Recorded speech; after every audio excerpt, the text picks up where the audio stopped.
سبحان الله والحمد لله لا إله إلا الله الله أكبر அஊது பில்லாஹி மினஷ் ஷைத்தானிர் ரஜீம். பிஸ்மில்லாஹிர் ரஹ்மானிர் ரஹீம்.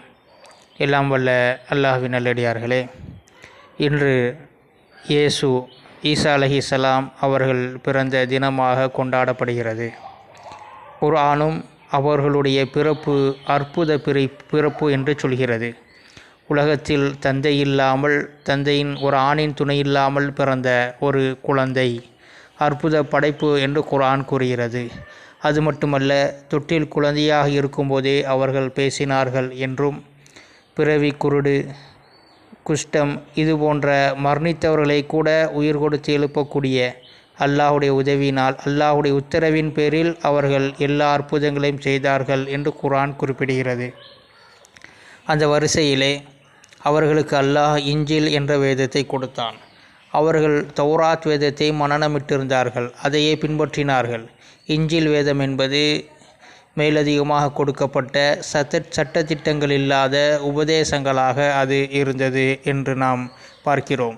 அது மட்டுமல்ல, அவர்கள் பனி இஸ்ரவேலர்களுக்கு நபியாக அனுப்பப்பட்டார்கள் என்று அல்லாஹ் திருமறையிலே சொல்லி காட்டுகின்றான். அந்த குறிப்பிட்ட சமூகத்திற்கு தூதராக அவர்கள் அனுப்பப்பட்டார்கள். அவருடைய கொள்கைகள் உலகாதாய கொள்கைகளோ உலகக் கொள்கைகளோ, அவர்கள் உலக தூதுவரோ அல்ல, மாறாக பனி இஸ்ரவேலர்களின் தூதராக இருந்தார் என்று குர்ஆன் சொல்கிறது. சஹீஹ் முஸ்லிமில் ஒரு ஹதீஸ் வருகிறது. நபி ஸல்லல்லாஹு அலைஹி வஸல்லம் அவரிடத்திலே நஜ்ரான் நாட்டை சேர்ந்த பாதிரிமார்கள் சந்திக்க வந்தார்கள். ஈசா அலைஹிஸ்ஸலாம் அவர்களை பற்றிய விவாதங்களை செய்ய வந்தார்கள். ஆனால் செய்ய வந்தவரிடம் கூட பல்வேறு விதமான பிரிவுகள் இருந்தது. ஒன்று இயேசுவை இறைவன் என்றும், இன்னொருவர் இயேசுவை அவர்கள் இறைவனின் தூதர் என்றும், மூன்றாம் நபர் இறைவனின் மகன் என்றும் சொல்லக்கூடியவராக இருந்தார். ஆகவே இவர்களிடத்திலே ஏராளமான பிரிவுகள் இருந்தாலும் இஸ்லாம் தீர்க்கமாக சொல்கிறது, அவர்கள் இறைவனின் தூதர், அவர்கள் இறைவனோ இறைவனுடைய மகனோ அல்ல. அதுபோல அவர்கள் இன்ன நாளில் பிறந்தார்கள் என்றும் அவர்களுடைய வேதத்திலோ வேறெங்குமோ ஆதாரம் அல்ல. மாறாக பனி இஸ்ரவேலர்கள் மட்டும் அனுப்பப்பட்ட ஈசா அலைஹிஸ்ஸலாம் அவர்களை உலக மக்களுக்கு சொல்லுவதற்காக, அந்த கிறிஸ்துவத்தை உலக மதமாக மாற்றுவதற்காக பிற்காலத்திலே இடைசறுகள் செய்யப்பட்டு புதிதாக பல கருத்துக்கள் கூறப்பட்டு ஒரு நாளை குறிப்பிட்டு வைத்தால் உலக மதமாக, உலக கொண்டாட்ட தினமாக மாற்றுவதற்காக செய்யப்பட்ட ஒரு முயற்சி தான் இந்த டிசம்பர் 25 என்பது. ஆகவே இஸ்லாமிய மார்க்கம் மிக தெளிவாக இந்த ஈசா நபி பற்றியே 2 சூறாக்களுடைய பெயர்கள் இருக்கிறது. சூரா மரியம் என்று ஒன்று இருக்கிறது, ஆல இம்ரான் என்று ஒன்று இருக்கிறது, இம்ரானின் குடும்பத்தார்கள் என்று சொல்லி. ஆகவே இந்த ஈசா அலைஹிஸ்ஸலாம் விஷயத்திலே மற்ற கலாச்சாரம், தீபாவளி போன்ற மற்றவைகள் மற்ற கலாச்சாரம், அதை நாம் பின்பற்றுவது கூடாது. ஆனால் இந்த கிறிஸ்மஸ் என்பது கடவுள் பிறந்த தினம் என்று நாம் கொண்டாடுவது அதைவிட மிகப்பெரிய ஒரு தவறாகும். ஏனென்றால் கடவுள் பிறந்த தினம் என்று ஒருவன் கூறுவதால் அவன் அல்லாஹ்வை மறுப்பது என்கிற ஒரு கட்டத்திற்கு அவன் சென்று விடுவான்.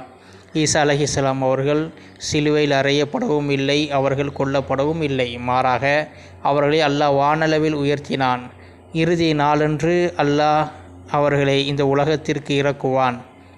சிரியா மாகாணத்திலே அவர்கள் கிழக்கு திசையில் இருக்கக்கூடிய வெள்ளை மனாராவிலே அவர்கள் இறங்குவார்கள் என்று ஹதீஸ் தெளிவாக நமக்கு குறிப்பிடுகிறது. மற்ற நபிமார்களுக்கு கடந்த கால வரலாறுகள் மட்டுமே இருக்கும். ஆனால் ஈசா நபி அலைஹிஸ்ஸலாம் அவர்களுக்கு கடந்த கால வரலாறு மட்டுமல்ல, இனி நடக்க போகக்கூடிய நிகழ்வுகளும் அவரோடு சம்பந்தப்பட்டதாக இருக்கிறது. ஆகவே ஈசா அலைஹிஸ்ஸலாம் அவர்கள் வானளவில் உயர்த்தப்பட்டார்கள். உயர்த்தப்பட்ட போது அவருடைய சீடர்களிடையே கூட அந்த நேரத்தில் பிரிவு வந்தது. வானளவில் உயர்த்தப்பட்டதை நேரடியாக பார்த்தவர்கள் இந்நாள் வரை நம்முடன் இருந்தது இறைவன் தான் என்று சொல்லலானார்கள். இரண்டாவது பிரிவினர் இல்லை, இறைவன் தான் தன்னுடைய மகனை அனுப்பி வைத்திருக்கிறான், இப்பொழுது எடுத்துக்கொண்டான் என்று சொன்னார்கள். மூன்றாவது பிரிவினர் இல்லை, இவர் இறைவனின் தூதர் என்று சொன்னார்கள். இப்படி திரித்துவ கொள்கை இப்படித்தான் ஆரம்பித்தது. முக்கடவுள்களில் ஒரு கடவுளாக அவர்கள் ஆக்கப்பட்டார்கள். அவர்கள் அல்லாஹ்வுடைய மகன் என்றும் சொன்னார்கள். அல்லாஹ் தான் ஈசா என்று சொல்ல ஆரம்பித்தார்கள். பிற்காலத்திலே இது எதுவுமே இல்லாமல் திரித்துவ கொள்கை, ஈசா அலைஹிஸ்ஸலாம் அவர்களை கடவுள் அல்ல, கடவுள் மகனும் அல்ல, மாறாக 3 கடவுளில் ஒரு கடவுள் என்ற திரித்துவ கொள்கையை அவர்கள் முழு மூச்சாக பின்பற்றி கொண்டிருக்கிறார்கள். ஆகவே ஈசா அலைஹிஸ்ஸலாம் அவர்களுடைய சிறப்பு இன்ஜீலில் பைபிளில் சொல்லப்பட்டதை விட மிக சிறப்பான முறையிலே அவர்களை மட்டுமல்ல, அவருடைய தாயார், அவருடைய குடும்பம் என்று சொல்லி ஒரு பெரிய அத்தியாயத்தை இறக்கி வைத்து அவருடைய குடும்பத்தையே அல்லாஹ் சிறப்பாக்கி வைத்திருக்கின்றான். அவர்களுடைய பிறப்பு இந்நாளில் தான் ஏற்பட்டது என்று உறுதியாக அவர்களிடமே ஆதாரம் இல்லை. இதை பற்றிய ஒரு முழுமையான தெளிவு நம்மிடம் இருக்க வேண்டும். அல்லாஹு தஆலா இதை பற்றி மேலும் அறிவதற்கு முயற்சி செய்வதற்கு நமக்கு தௌஃபீக் செய்வானாக.